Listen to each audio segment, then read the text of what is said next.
தென்னரசு அடியால வச்சு ஒரு பெரியவரை அடிச்சுக்கிட்டு இருக்காரு. தென்னரசு கார்ல உட்கார்ந்துகிட்டு இருக்கப்ப அந்த அடியாளு போன் பண்றாரு.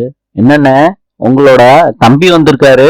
அதுக்கு போன்ல தென்னரசு சொல்றாரு, அண்ணன் என்னடா தம்பி என்ன தனியா தானே வந்திருக்கான், வேலு அடிச்சு தூக்குங்கடா சொல்லிட்டு போனை வைக்கிறாரு தென்னரசு. வேலு கேக்குறாரு, எங்க ஏரியால வந்துகிட்டு மாமூல் கேட்டுக்கிட்டு அடிச்சுக்கிட்டு இருக்கீங்க, யாரா நீங்க எல்லாம்? வேலு கிட்ட சொல்றாங்க, யாருன்னு சொன்னாதான் மாமூல் தருவியாடா? வேலு சொல்றாரு, இங்க பாருடா, இது எங்க அப்பா சிவபதியோட தொகுதி. வேலு, சிவபதி பையன்னா பெரிய இதாடா, ஒழுங்கா வீடு போய் சேரு, இல்லாட்டி உயிரோட இருக்கவே மாட்ட பாத்துக்க. வேலு சொல்றாரு, வேண்டாம். என்னடா முறைக்கிற வேலு, இந்த அடிய வாங்கிக்க. வேலுவும் பதிலுக்கு சண்டை போடுறாரு. எல்லாரும் வேலு கிட்ட அடி வாங்கி கீழே விழுகுறாங்க.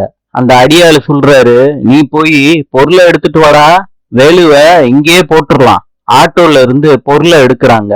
வேலு அடிச்சுக்கிட்டு இருக்கப்ப பொருளை எடுத்துக்கிட்டு ஓடியாராங்க வேலுவ குத்துறதுக்கு.